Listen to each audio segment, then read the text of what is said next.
All right. Howdy, everyone, and happy Thursday.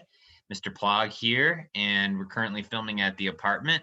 And just a quick disclaimer, Layla and I actually just got back from a run a little while ago, and she gets salt in her paws, and sometimes she starts licking her paws.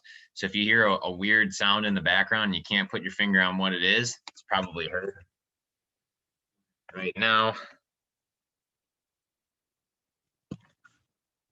A little tired.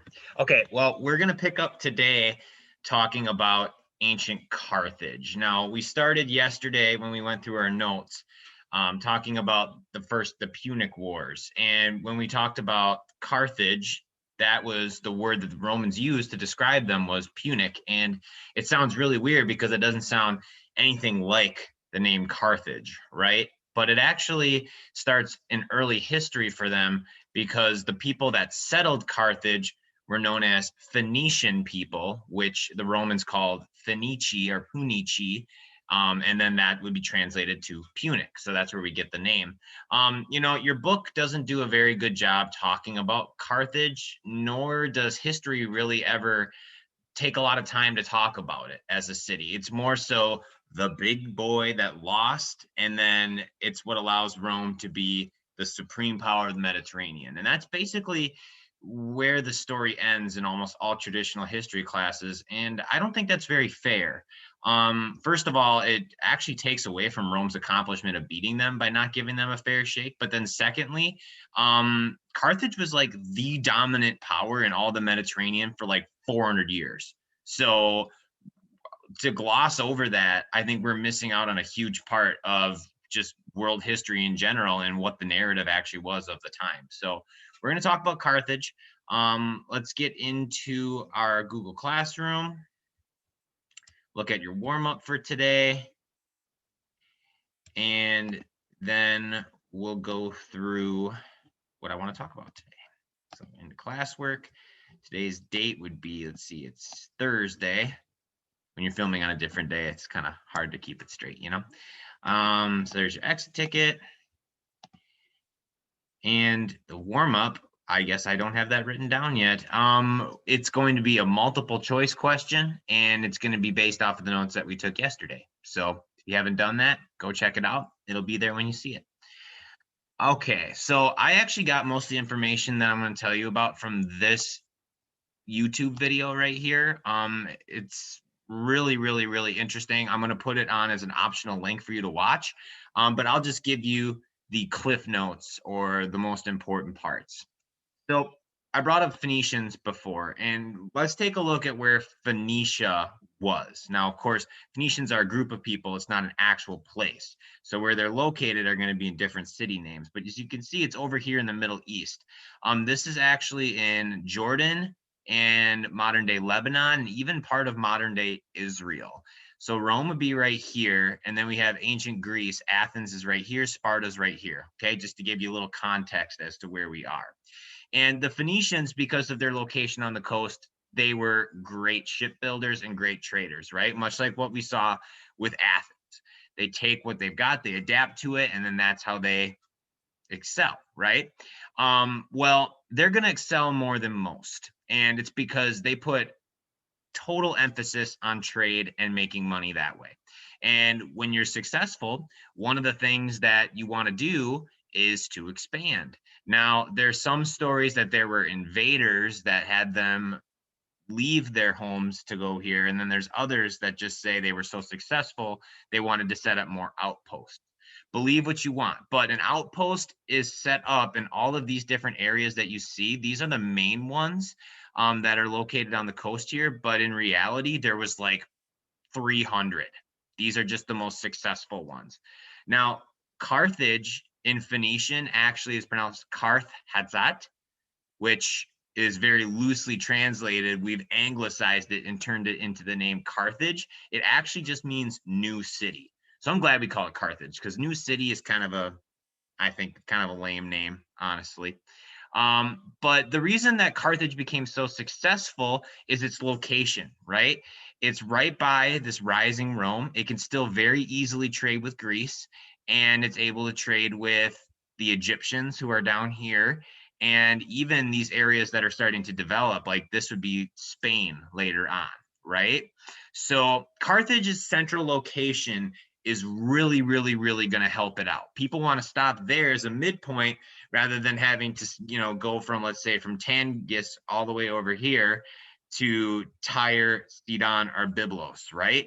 Just stop midway, come in from all around, and then that way everybody has like a midpoint, right? It's, meet me halfway. And this is what Carthage would have looked like. Now, so you can see once again, really focusing on the idea of trading and trading by sea, right? This is a huge harbor here.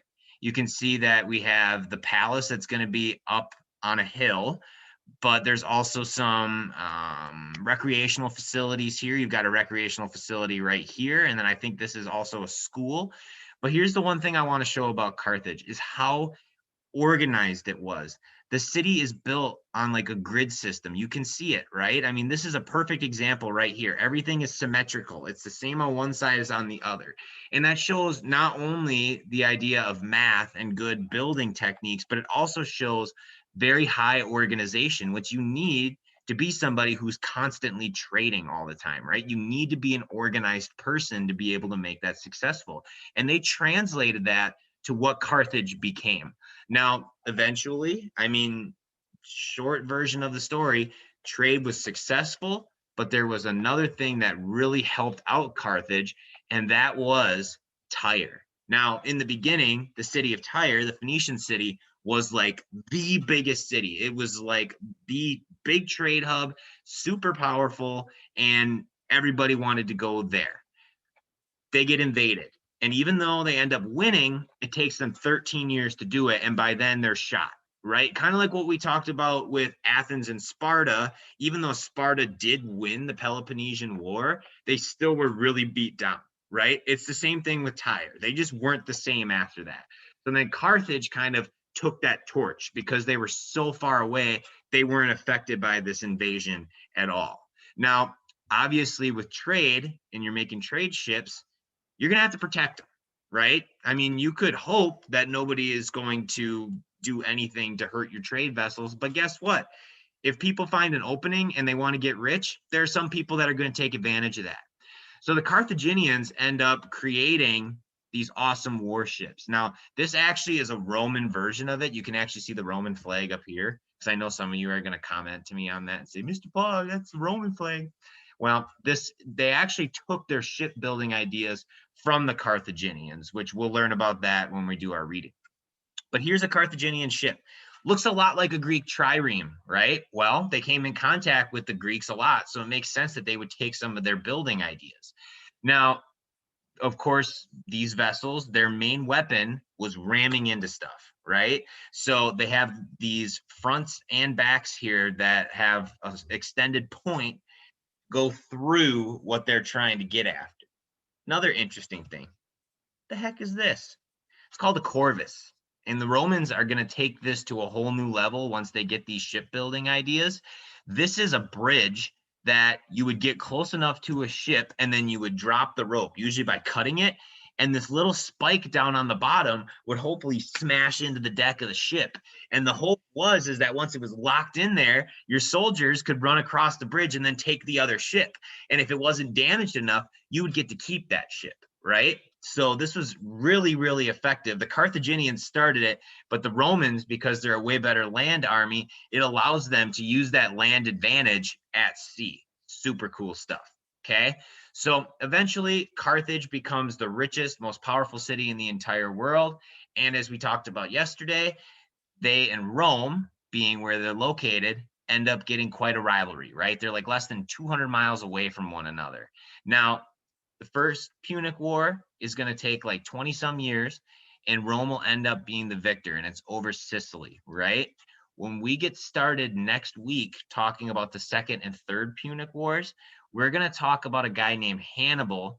Started talking about him yesterday a little bit, but he's going to start right here, and he is going to do something that is completely different from what any other person has ever tried to do when invading Rome. And he thinks if he can pull it off, he might have a chance of winning.